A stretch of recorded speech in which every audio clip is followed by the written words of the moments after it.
الحمد لله نحمده ونستعينه ونستغفره ونؤمن به ونتوكل عليه ونعوذ بالله من شرور أنفسنا مضل له ومن يضلله فلا هادي له ونشهد أن لا إله إلا الله وحده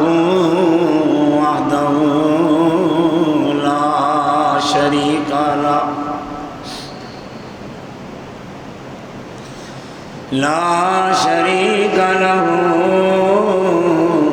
ولا نظير له ولا مثل له ولا مثيل له ولا ضد له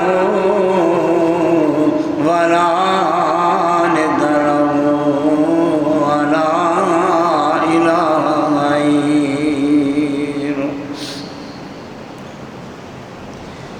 ونشهد أن سيدنا وسندنا وحبيبنا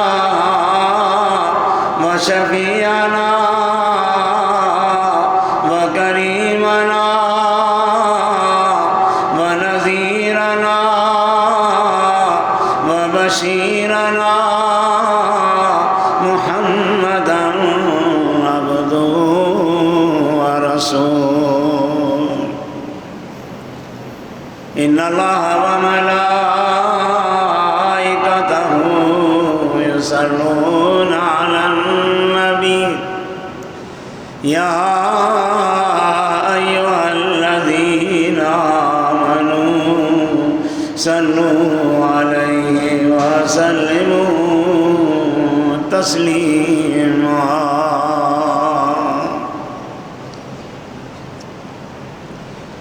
اللهم صل على محمد وعلى آل محمد كما صليت على إبراهيم وعلى آل إبراهيم إنك حميد مجيد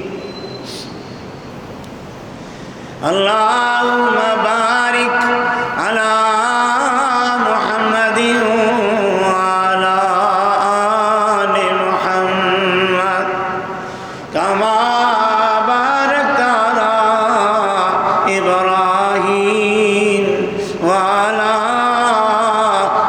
آل إبراهيم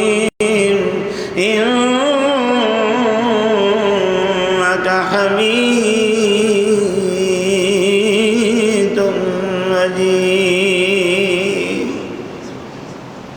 أما بعد فأعوذ بالله من الشيطان الرجيم بسم الله الرحمن الرحيم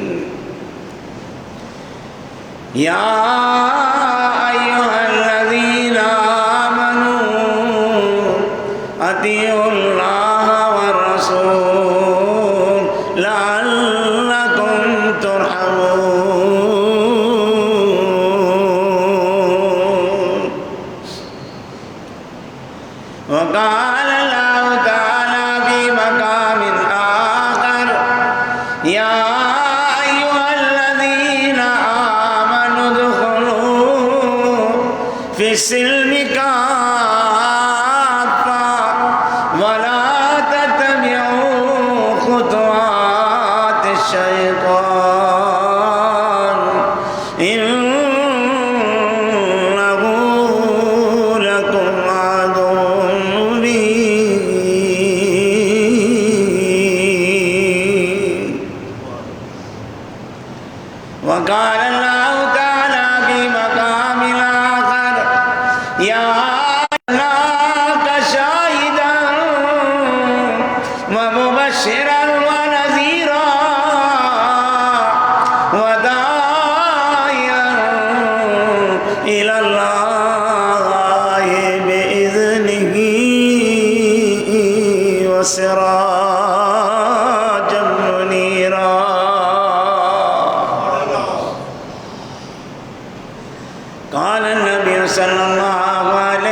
وسلم واعلموا أن الجنة تحت ظلال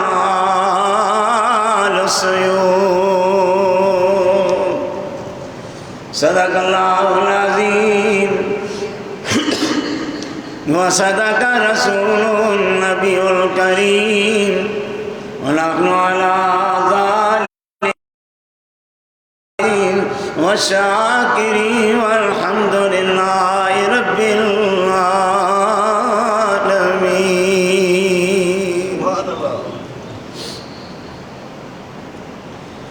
سارا کم قرآن پڑھنا کتے مہر علی کتے تیری ثنا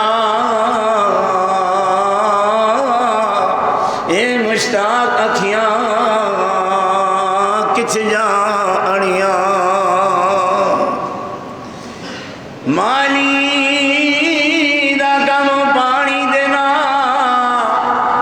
مالی دا کم پانی دینا تے بھر بھر مشکاں پاوے مالک دا کم پھل پر لاوے آنا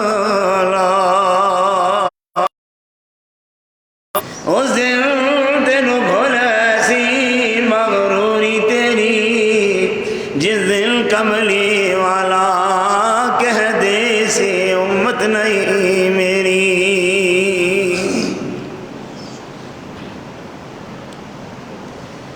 ہے وہ تلواروں کے سائے کے نیچے ہے.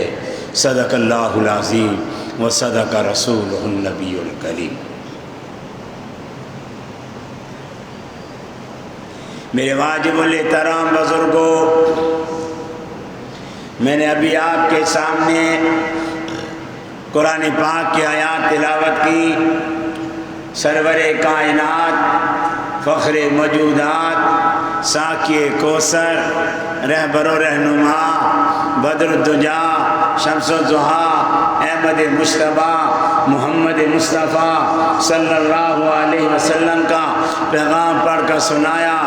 رب العالمین سے دعا ہے کہ رب العالمین مجھے احسن طریقے سے بیان کرنے کی اور آپ کو سننے کی توفیق عطا فرمائے.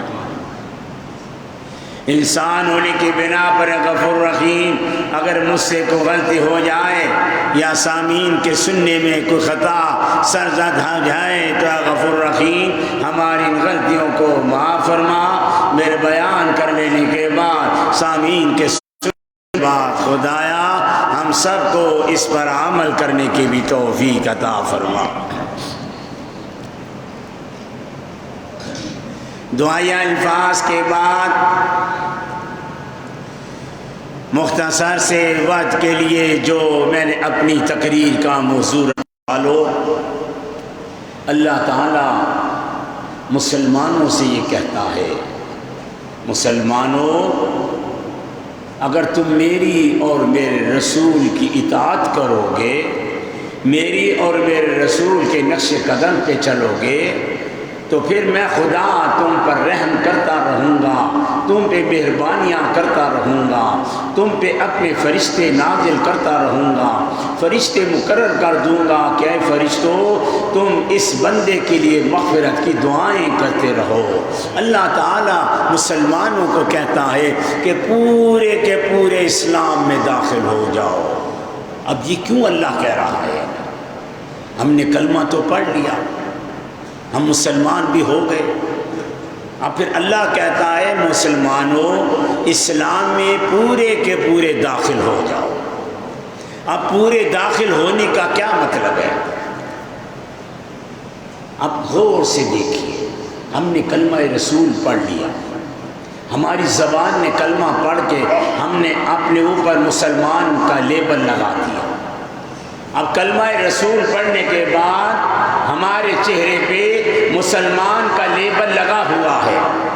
اب یہ کنفرم ہے کہ کسی کے گھر کے باہر جائیں، اس گھر کے باہر جو پٹی لگی ہوتی ہے کہ یہ فلانے جنرل صاحب کا گھر ہے، یہ فلانے چودھری کا گھر ہے، یہ فلانے نواب کا گھر ہے، یہ فلانے شخص کا گھر ہے، یہ فلانے سید کا گھر ہے، یہ بخاری ہاؤس ہے، یہ فلانا ہاؤس ہے، یہ ہاؤس ہے، یعنی ایک پٹی لگا دی جاتی ہے جس سے پتہ لگتا ہے کہ یہ گھر کس کا ہے۔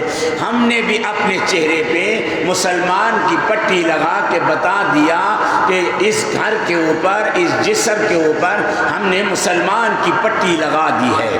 اب جب پٹی لگ گئی تو پھر مسئلہ کیا ہو گیا؟ مسئلہ یہ ہے کہ اللہ کہتا ہے صرف پٹی سے نہیں، پٹی کے بعد اس گھر کے اندر کیا ہو رہا ہے، اس گھر کے اندر کیا پوزیشن ہے، اس گھر کے اندر رہنے والوں کا کردار کیسا ہے، اس گھر کے اندر کے رہنے والوں کی گفتار کیسی ہے، اس گھر کے اندر رہنے والوں کی زندگی کیسا گزر رہی ہے۔ گھر کے اندر کے ماحول کو دیکھا جاتا ہے کہ اس گھر میں شریف لوگ رہ رہے ہیں، کیسے شیطان لوگ رہ رہے ہیں، شرارتی لوگ رہ رہے ہیں، سازشی لوگ رہ رہے ہیں، کس قسم کے غیبت والے لوگ رہ رہے ہیں۔ گھر کے اندر، ہر گھر کے اندر الگ الگ لوگ رہتے ہیں، الگ الگ سسٹم ہوتا ہے، ہر گھر کے اپنے معاملات ہوتے ہیں، ہر گھر میں کسی جگہ جھگڑا ہوتا ہے، ہر گھر میں کسی جگہ لڑائی ہوتی ہے، ہر گھر میں کسی جگہ پیار ہوتا ہے، کسی جگہ کیا ہوتا ہے، یعنی گھر کے اندر کا ماحول مختلف ہوتا ہے۔ بار پٹی لکھی ہوتی ہے کہ فلانے کا یہ گھر ہے، فلانا گھر ہے، بس گھر کا پتہ ہے۔ بالکل اسی طرح اللہ نے کے سامنے ہم نے اپنے جسم کے اوپر کلمہ رسول لکھ کر نہ پٹی بنا دی، اللہ ہم مسلمان ہیں۔ اب یہ دیکھنا ہے کہ ہم تو مسلمان ہیں، پٹی تو لگ گئی، کیا ہمارا جسم مسلمان ہے؟ ہمارا یہ پورا کمرہ مسلمان ہے؟ کیا ہماری آنکھیں مسلمان ہیں؟ کیا ہماری زبان مسلمان ہے؟ کیا ہمارے کان مسلمان ہیں؟ کیا ہمارے ہاتھ مسلمان ہیں؟ کیا ہمارے پاؤں مسلمان ہیں؟ کیا ہمارا دماغ مسلمان ہے؟ کیا ہمارا دل مسلمان ہے؟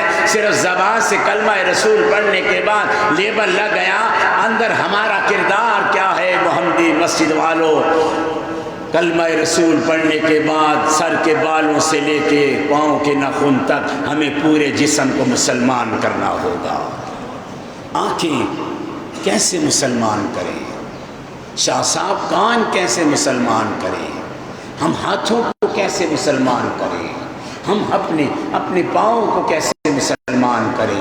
مسلمانوں، میں آپ کو بتاؤں، آپ نے صرف زبان کے ذریعے کلمہ پڑھ کے اپنی زبان کو پاک کر رکھا ہے، ہم دل سے ابھی مسلمان نہیں ہوئے۔ ایک پولیس والا کھڑا ہو، اس کے سامنے کوئی چور چوری نہیں کرتا کہ پولیس پکڑ نہ لے، کوئی ڈاکہ نہیں ڈالتا پولیس پکڑ نہ لے، کوئی قتل نہیں کرتا اس کے پولیس کی ڈر کی وجہ سے، کوئی چوری نہیں کرتا، کوئی جناب جب تک وہ کھڑا ہے وہ ڈاکہ نہیں ڈالتا، تو پھر ہم ایمان کے کمزور تو ہے نا کہ ایک پولیس والے سے ڈر کے چوری نہیں کرتے، ڈاکہ نہیں ڈالتے، کسی پہ قتل نہیں کرتے، کسی کو مارتے نہیں ہیں۔ پولیس کا ڈر ہے کہ وہ پولیس والا ہمیں دیکھ رہا ہے۔ اللہ کہتا ہے کہ بندے میرے سامنے تو بیٹھا ہے، میں خدا تیرے سامنے بیٹھا ہوں، میری موجودگی میں میری زمین کے اوپر میرے سامنے تو گناہ بھی کرتا ہے، تو غلطیاں بھی کرتا ہے، تو غیبتیں بھی کرتا ہے، تو جھوٹ بھی بولتا ہے، تو غلط کام بھی کرتا ہے، خوف نہیں آتا کہ میں تیرے سامنے بیٹھا ہوں۔ محمدی مسجد والوں، ہمیں خدا کی ذات پہ پورا یقین کرنا ہوگا۔ اللہ تعالیٰ نے کہہ دیا کہ صرف زبان کی گواہی نہیں چلے گی، تمہیں اپنی آنکھوں کو گواہی بھی مسلمان بنانی ہوگی، تمہیں اپنے ہاتھوں کو بھی مسلمان بنانا ہوگا، تمہیں اپنے پاؤں کو بھی مسلمان بنانا ہوگا، تمہیں اپنے دل کو بھی مسلمان بنانا ہوگا۔ اللہ کہتا ہے کہ پورے کے پورے جسم کو مسلمان بنانا ہوگا، کیونکہ میں خدا نے تیرے جسم کے اوپر یہاں فرشتے بٹھا رکھے ہیں، ادھر ایک کرامن بیٹھا ہے، یہ کاتبین بیٹھے ہیں جو فرشتے تیری گواہی لکھ رہے ہیں۔ قیامت کے دن دن تیری ہر چیز گواہی دے گی، تیری زبان گواہی دے گی۔ اللہ کہتا ہے یہ آسمان ان قریب گرنے والا ہے، یہ تو میں نے ٹیمپریری بنا رکھا ہے۔ ارے زمین سے مردے باہر آنے والے ہیں، میں نے قیامت کو بنا رکھا ہے۔ اللہ کہتا ہے سمندروں میں طوفان آنے والا ہے، میں نے تمہیں بتا رکھا ہے۔ میں نے قبروں سے مردے اٹھا لینے ہیں، میں نے تمہیں بتا رکھا ہے۔ پھر بھی تو تکبر کرتا ہے، پھر بھی تو یعنی غرور کرتا ہے، پھر بھی تو کہتا ہے نہیں میں مسلمان ہوں، میں بخشا جاؤں گا۔ تو رب العالمین قرآن پاک میں ارشاد فرماتے اذا السماء فطرت وَإِذَا الْكَوَاكِبُ انتَثَرَتْ وَإِذَا الْبِحَارُ فُجِّرَتْ وَإِذَا الْقُبُورُ بُعْثِرَتْ عَلِمَتْ نَفْسٌ مَّا قَدَّمَتْ وَأَخَّرَتْ يَا أَيُّهَا الْإِنسَانُ مَا غَرَّكَ بِرَبِّكَ الْكَرِيمِ۔ سبحان اللہ، سبحان اللہ، ماشاء اللہ۔ الذي خلقك فسواك فعدلك في أي صورة ما شاء ركبك كلا بل تكذبون بالدين وإن عليكم لحافظين كراما كاتبين يعلمون ما تفعلون۔ سبحان اللہ، ماشاء اللہ، ماشاء اللہ۔ اتنے خوبصورت چہرے بیٹھے، اپنی زبانوں کو مسلمان بنا رکھا ہے، لیکن تیری آنکھیں ابھی مسلمان نہیں ہوئی۔ بے شک۔ یا اللہ کیا ہو گیا؟ اللہ کہتا ہے میں نے تیری آنکھوں کو بھی مسلمان بنایا ہے۔ یا اللہ ہم آنکھوں کو کیسے مسلمان بنائے؟ اللہ کہتا ہے لوگوں میں نے تیری آنکھ کے سامنے دو پردے لگا دیے، جب تیرے سامنے کوئی بے حیائی آئے، تیرے سامنے کوئی گندگی آئے، تو دونوں آنکھوں کے پردے نیچے گرا دے، آنکھوں کا دروازہ بند ہوگا، بے حیائی گزر جائے گی، تو گناہ سے بچ جائے گا۔ سبحان اللہ، سبحان اللہ۔ قل للمؤمنین یغضوا ابصارہم، لوگوں اللہ نے تیری آنکھ کے پردے بنا رکھے۔ یا اللہ ہم زبان کو کیسے مسلمان بنائے؟ اللہ کہتا ہے کہ لوگوں جب تم یہ دیکھو کہ تیری زبان کو غیبت کر رہی ہے، تیری زبان جھوٹ بول رہی ہے، تیری زبان منافقت کر رہی ہے، تیری زبان کذب بیانی کر رہی ہے، اللہ کہتا ہے میں نے تیرے دو ہونٹ بنائے، ان دو ہونٹوں کا دروازہ بند کر دے، تیری زبان بند ہو جائے گی، گناہ سے بچ جائے گا، تیرا زبان والا سلسلہ مسلمان بن جائے گا۔ بے شک، بے شک، بے شک۔ اللہ کہتا ہے لوگوں میں نے تیرے دل کی دھڑکنیں بنا رکھی ہیں۔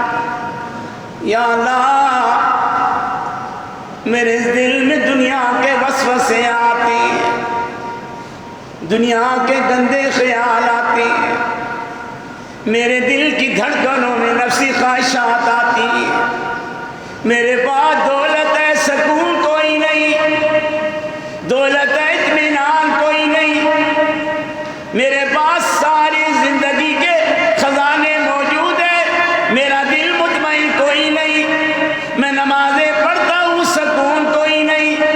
یا اللہ میرا دل کا مسلمان، میرا دل کیسے مسلمان ہوگا؟ میرے دل میں اطمینان کیسے ہوگا؟ اللہ کہتا ہے لوگوں اگر دل کو مسلمان کرنا چاہتے ہو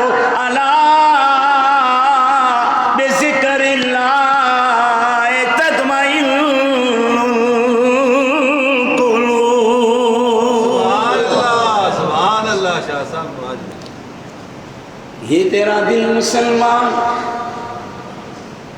ڈرو مسلمانوں اس دن سے جب یہ فرشتے تیرے خلاف گواہی دیں، تیرا نام اعمال تیرے سامنے رکھا جائے گا۔ ھذا کتابنا، یہ تیرا اعمال نامہ ہے، پڑھ لے تو نے زندگی کیسے گزاری، تو سے جوانی کیسے گزاری، میں نے تجھے دولت دی تو نے کہاں خرچ کی، میں نے تجھے مال دیا تو نے خرچ کہاں کیا، میں نے تجھے نبی دیا تو نے نبی کی باتیں کتنی مانی، میں نے تجھے قرآن دیا تو نے قرآن کتنا پڑھا، میں نے تجھے نمازیں دی تو نے کتنی نمازیں پڑھی، میں نے تجھے روزے دیے کتنے روزے رکھے، میں نے تجھے حج کی طاقت دی تو نے کتنے حج کرے، میں نے تجھے زکوٰۃ دینے والا بنایا تو نے کتنی زکوٰۃیں دی۔ ڈرو وَتَرَى كُلَّ أُمَّةٍ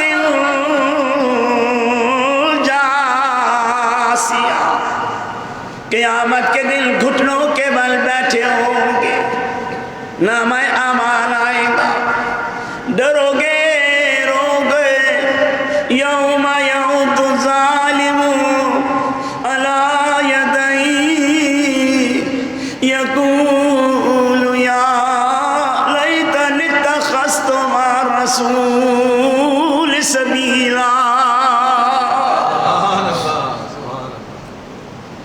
ہائے تیرے رسول کی بات کیوں نہیں مانی،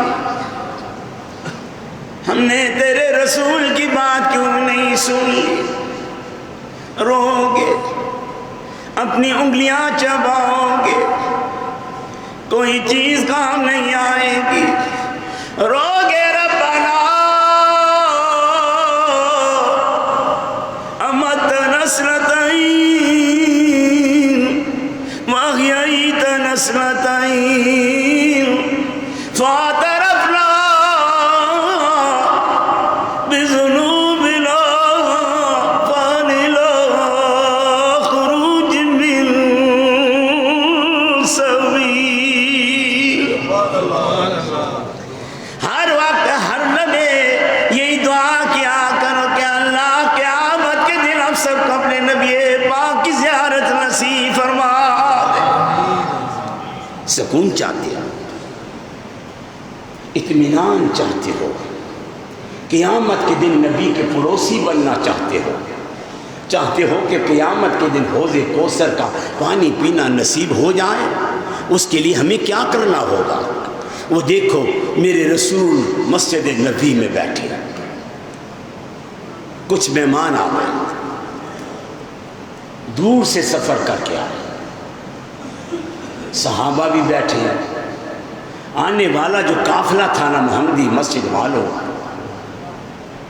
انہوں نے سفر کر کر کے ان کے کپڑے مٹی سے بھرے ہوئے تھے، بال کے اوپر مٹی جمی ہوئی تھی، چہرے پہ تھکاوٹ نظر آ رہی تھی، لگتا تھا راستے میں کئی دن سے انہوں نے کچھ کھایا بھی نہیں ہے، کوئی پانی بھی نہیں پیا، اتنی تھکاوٹ آئی تھی، اتنی تھکاوٹ تھی کہ نبی پاک نے دیکھا کہ وہ قافلے والے جمائے تو حضور کریم نے فرمایا صحابہ ادھر ادھر ہو جاؤ، ان قافلے والوں کو آگے بٹھاؤ میرے پاس۔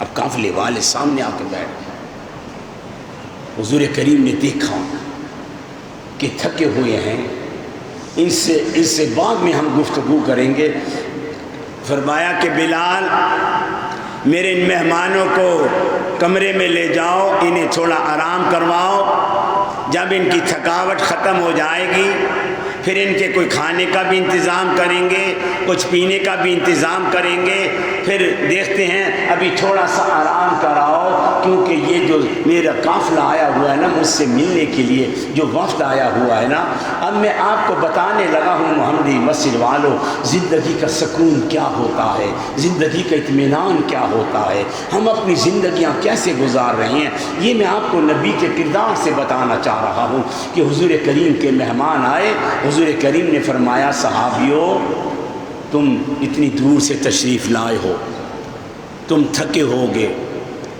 تم یوں کرو تھوڑا آرام کر لو، پھر تمہارے کوئی کھانے کا بھی انتظام کریں گے، تم بھوکے ہوگے، تم پیاسے ہوگے۔ جب یہ نبی پاک نے فرمایا تو جو قافلے کا وفد کا امیر تھا نا، وہ کھڑا ہو گیا، کہنے لگا یا رسول اللہ، یہ ٹھیک ہے کہ ہم آپ کی زیارت کے لیے بڑی دور سے سفر کر کے آ رہے ہیں، ہم تھکے ہوئے بھی ہیں، ہم بھوکے بھی ہیں، ہم پیاسے بھی ہیں، لیکن یا رسول اللہ جب ہم مسجد کے اندر داخل ہوئے، جب مسجد نبی میں آئے، جو ہی دروازے سے آپ کے چہرے مبارک پہ نظر پڑی، خدا کی قسم آپ کا چہرہ دیکھتے ہی ہماری تھکاوٹ بھی ختم ہو گئی، ہماری بھوک پیاس بھی ختم ہو گئی۔ جب آقا کی بات ہوتی ہے، مہدی مسجد والوں، جب آقا کی بات ہوتی ہے، درد و غم سے نجات ہوتی ہے، جب میرے نبی پاک کی نعت پڑھی جائے مہدی مسجد والوں، وجد میں ساری کائنات ہوتی ہے۔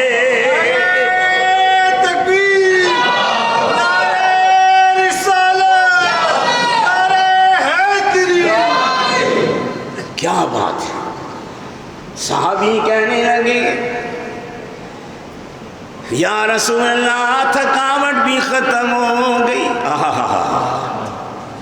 بھوک بھی ختم ہو گئی، پیاس بھی ختم ہو گئی،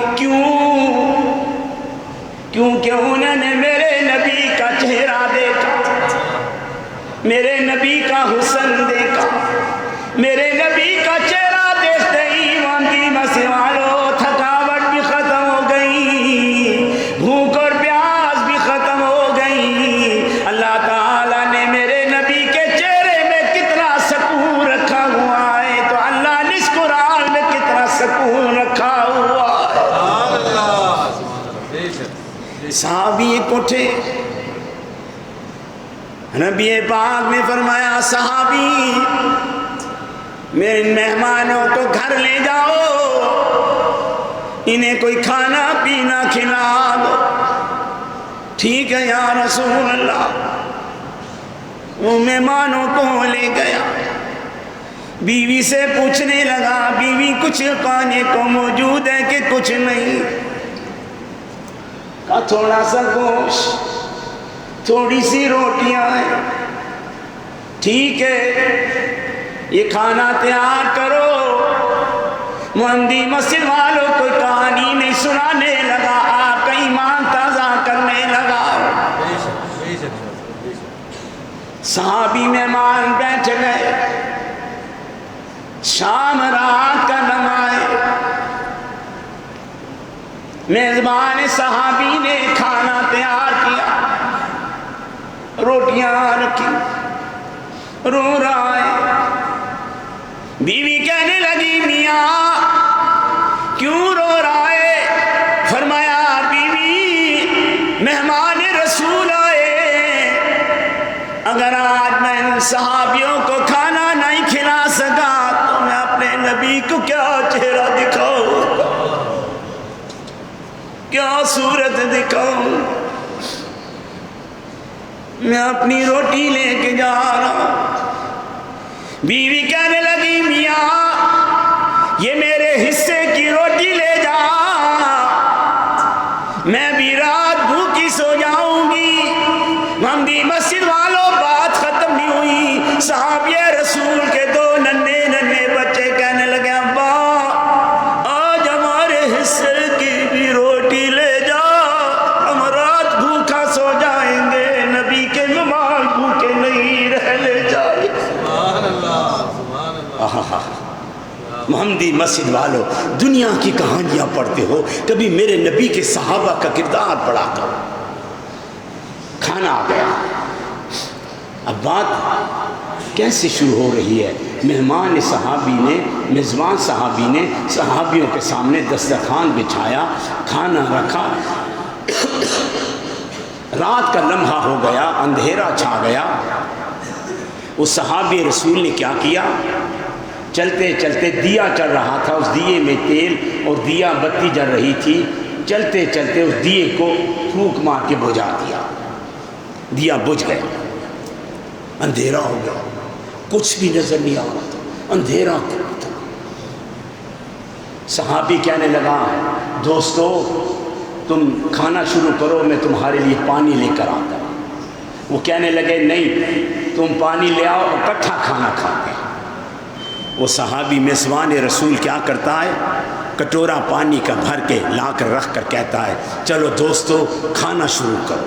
اب کھانا کھانے لگے سارے، دسترخوان اندھیرا ہے، دسترخوان کا کپڑا ہٹایا، روٹی کھانی شروع کی۔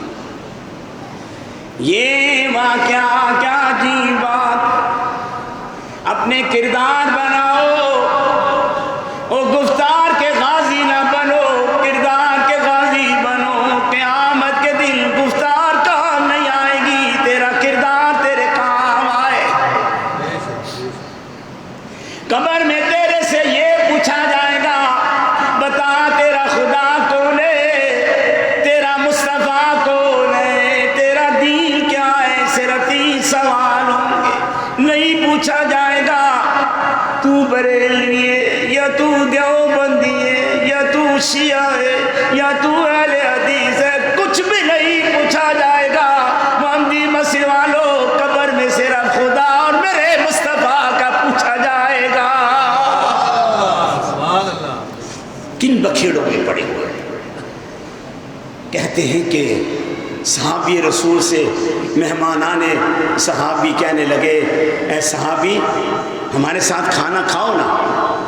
اب وہ جو میزبان صحابی تھا نا، اس نے کہا ٹھیک ہے میں بھی کھانا تمہارے ساتھ کھانے لگا، اب اندھیرے میں کچھ نظر نہیں آ رہا۔ اب مہمان رسول کھانا کھا رہے ہیں، وہ میزبان رسول نے بھی اپنا ہاتھ روٹی میں ڈالا، لیکن محمدی مسجد والوں روٹی کا نوالا نہیں توڑا، جھوٹ موٹ ڈالا توڑا، جھوٹ موٹ اندھیرے میں منہ زور زور سے چلا رہی ہے تاکہ مہمان رسول کو پتا چلے کہ ہمارا میزبان کھانا کھا رہا ہے، لیکن وہ جھوٹ موٹ کا منہ ہلا رہا ہے، یارو کہیں میں روٹی کھا گیا تو کہیں میرے رسول کی نماز بھوکے نہ رہ جائے۔ رزق دینے والا خدا ہے، ہم نے تجوریاں بھر رکھی ہے، ہم نے اپنے بینک بھر رکھی ہے، کبھی صبح غور سے دیکھا کرو، کبھی شام کو غور سے دیکھا کرو۔ اللہ کہتا ہے لوگوں یہ ٹھیک ہے کہ میں دنیا کے سارے پرندے صبح بھوکے ضرور اٹھاتا ہوں، لیکن دنیا میں کسی پرندے کو رات بھوکا نہیں سونے دیتا۔ سبحان اللہ۔ ہم نہ شکری، ہم اللہ کی زکاتیں شکر ادا نہیں کرتے۔ آپ نے گھر میں مرغی پال رکھی ہے، مرغی کے سامنے دانا ڈالو، وہ مرغی دانا چگے گی، کبھی غور نہیں کرتے ہو، کبھی غور سے دیکھا کرو۔ شاہ صاحب کیا دیکھے، محمدی مسیح والوں کبھی ایک دفعہ تجربہ کر کے دیکھو، جب آپ مرغی کو دانا ڈالو گے، مرغی دانا چگنے کے لیے ایک ایک دانا زمین سے چگنے کے لیے اپنے سر کو اللہ کی بارگاہ میں چکا دیتی ہے۔ سر جھکا کے رزق کھاتی ہے، دانا چگنے کے لیے زمین پہ اپنی چونچ مارتی ہے۔ شکر کرو، اللہ نے ہمیں کہہ دیا لوگوں جب تیرے سامنے کھانا ہے میں تجھے جھک کے کھانا کھانے کی اجازت نہیں دوں گا. میں نے تیرے تو ہاتھ بنا رکھی، ان ہاتھوں سے نوالا توڑو، اپنے منہ میں نوالا ڈالو، سیدھے ہو کر بیٹھو. اللہ کہتا ہے کہ لوگوں، میں چرندوں پرندوں کی طرح تمہیں رزق کے آگے سر جھکا کر کھانا کھانے کی اجازت نہیں دوں گا. تم یوں کرو کہ رزق کے آگے سر نہ جھکاؤ، نوالا اٹھا کر رزق دینے والے خدا کے آگے اپنا سر جھکا لو. سبحان اللہ، ماشاء اللہ. صحابی رسول کیا کر رہا ہے کہ ان کے ساتھ جھوٹ موٹ کھانا کھانا، جھوٹا موٹا کھانا. روٹی اس نے نہیں کھائی کہ کہیں میرے نبی کے مہمان بھوکے نہ رہ جائیں. محمدی مسجد والوں، بات ختم نہیں ہوئی. میں یہ جب واقعہ پڑھ رہا تھا میں خود رو رہا تھا کہ اللہ تو نے صحابہ کا کردار کتنا خوبصورت بنایا، تو نے صحابہ کا مقام کیسا بنایا.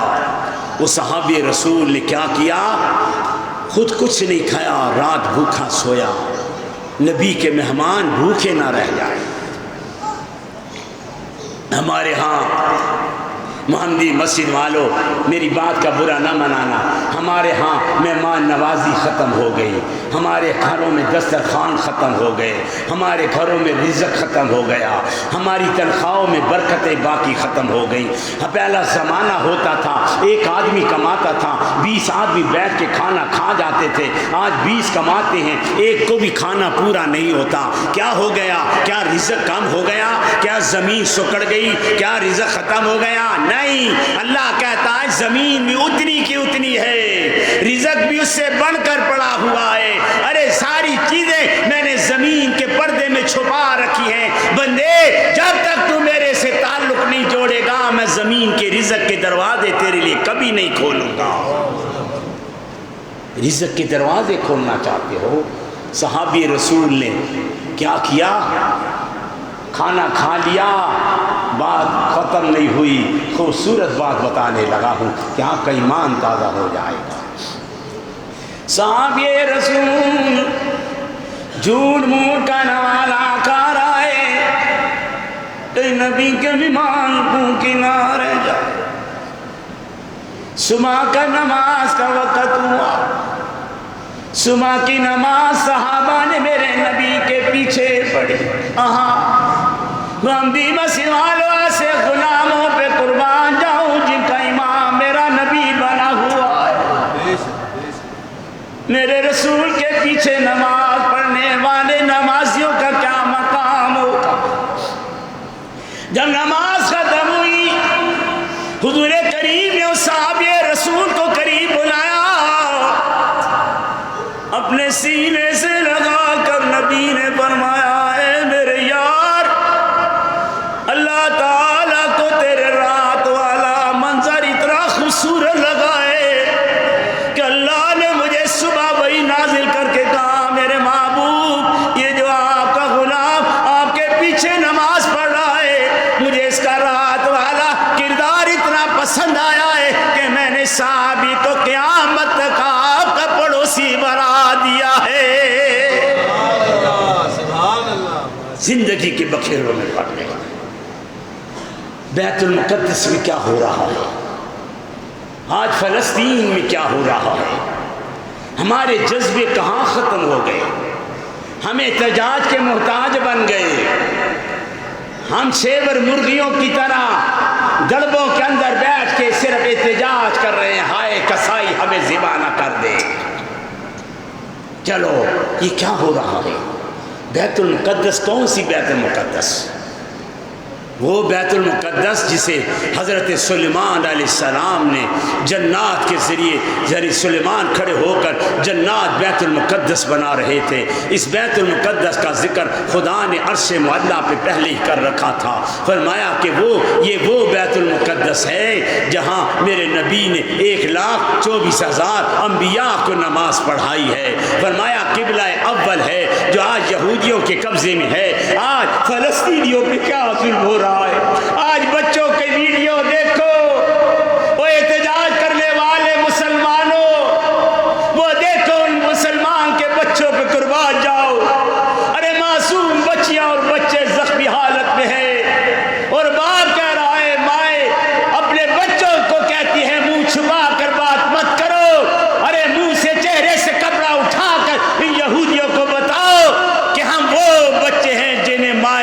شہادت کی دعا دیتی ہے۔ کن چکروں میں پڑے ہو؟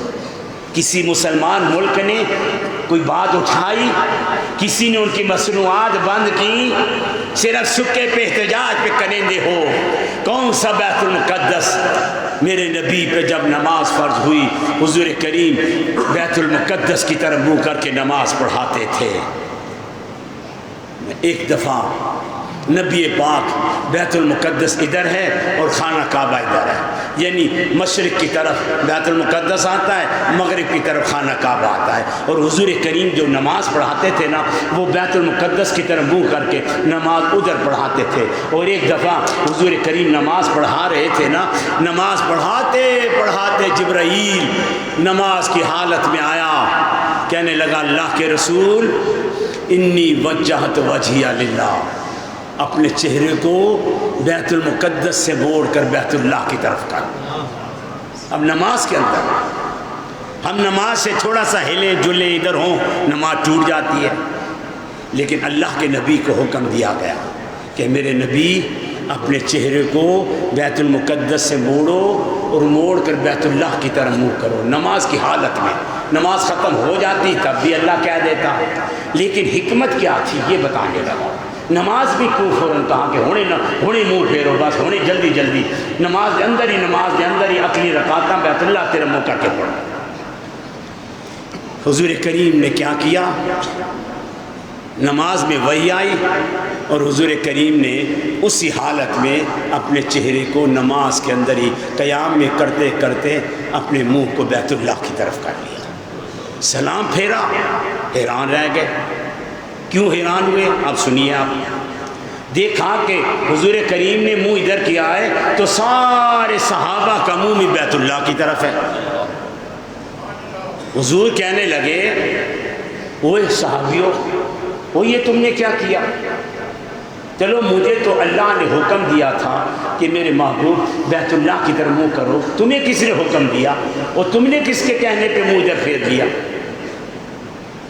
ادھر علی کھڑے تھے، مولا علی سے نبی نے پوچھا، وہ علی کھڑے ہو ذرا، بھئی تم نے منہ ادھر کیوں کیا بیت اللہ کی طرف؟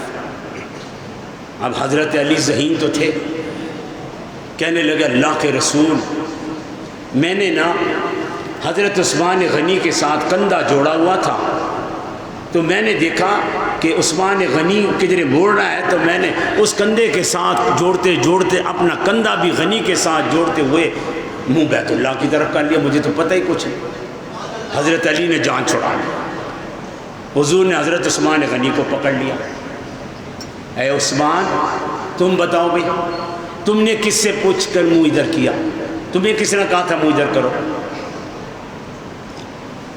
اب حضرت عثمان غنی کو بھی حضرت علی بات یاد آ گئی، کہنے لگا اللہ کے رسول میرے نال فاروق اعظم کھلوتے، انہوں دا کندھا میرے کندھے نال جوڑیا سی، تو فاروق اعظم منہ ادھر کیتا تو میں بھی منہ ادھر کر چھوڑیا، بات گل ختم ہو گئی۔ حضرت عثمان غنی کی بھی جان چھوڑ گئی۔ حضرت فاروق اعظم کو کہا تو کھڑے ہو گئے، اے عمر تو بتا تو نے کس سے منہ پوچھ کر منہ ادھر کیا؟ حضرت فاروق اعظم کہنے لگے یا رسول اللہ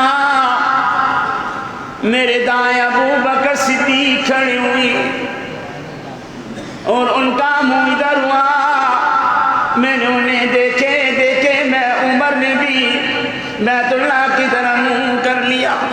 محمدی مسجد والو یہاں تک بات ختم ہو گئی، علی بھی بچ گئے، عثمان غنی بھی بچ گئے، فاروق اعظم بھی بچ گئے، اب ابو بکر صدیق رہ گئے۔ حضور کریم نے فرمایا ابو بکر تیرے دائیں تو کوئی صحابی نہیں، تو نے کس سے پوچھ کر منہ ادھر کیا؟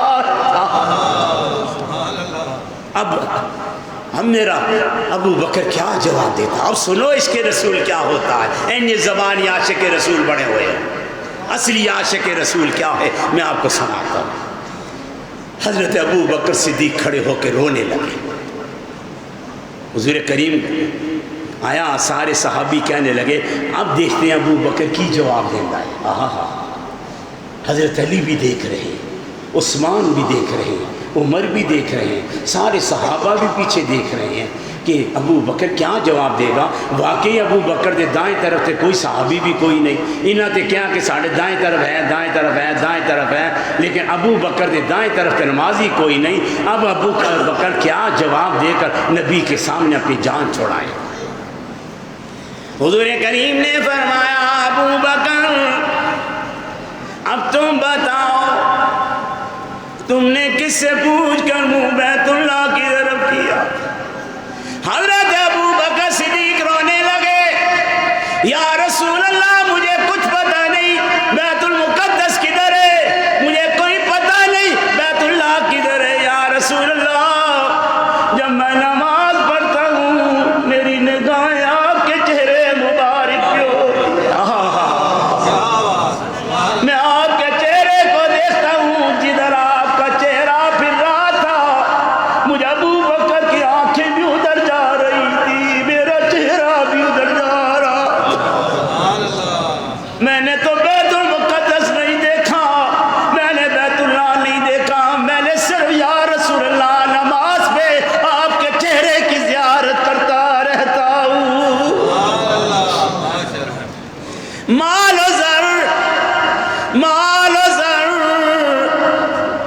جہاں کی تمنا نہیں مجھے، عشق رسولی میری متاع حیات ہے، میں دہلیز مصطفیٰ چھوڑ کے جاؤں گا کہاں، میرا تو آسرا ہی محمد کی ذات ہے۔ محمدی مسجد والوں، میں نے ابھی آپ کو بیت المقدس کیسے فتح ہوا، بیت المقدس کو میرے فاروق نے کیسے آزاد کرایا، حضرت صلاح الدین ایوبی نے کیسے آزاد کرایا، اس کا طریقہ کیا ہے میں نے بتانا تھا، وقت مجھے اجازت نہیں دے رہی۔ بس ترک جہاد نے ہم مسلمانوں کو احتجاج کا محتاج بنا دیا۔ مسلمانوں دو چیزیں اپناؤ، محمدی مسجد والوں دو چیزیں آج پکڑ لو، آج کے اجتماع میں بتانے لگا ہوں۔ ایک اتحاد کرو، ایک جہاد کرو، آپس میں اتحاد کرو، کافروں سے جہاد کرو۔ جہاد کب کرو گے؟ جب اپنے اندر اتحاد کرو گے۔ بریلوی بکھرا ہے، دیوبندی بکھرا ہے، شیعہ بکھرا ہے، اہل حدیث بکھرا ہے، سارے اکٹھے ہو جاؤ، انگلیاں الگ الگ ہو تو بکھر جاتی ہیں، انگلیاں متحد ہو جائیں تو مکہ بن جاتی ہیں، جب مکہ بنے تو اسے ہی جہاد کہا جاتا ہے۔ اللہ مجھے آپ سب کو اس پر عمل کی توفیق عطا فرمائے۔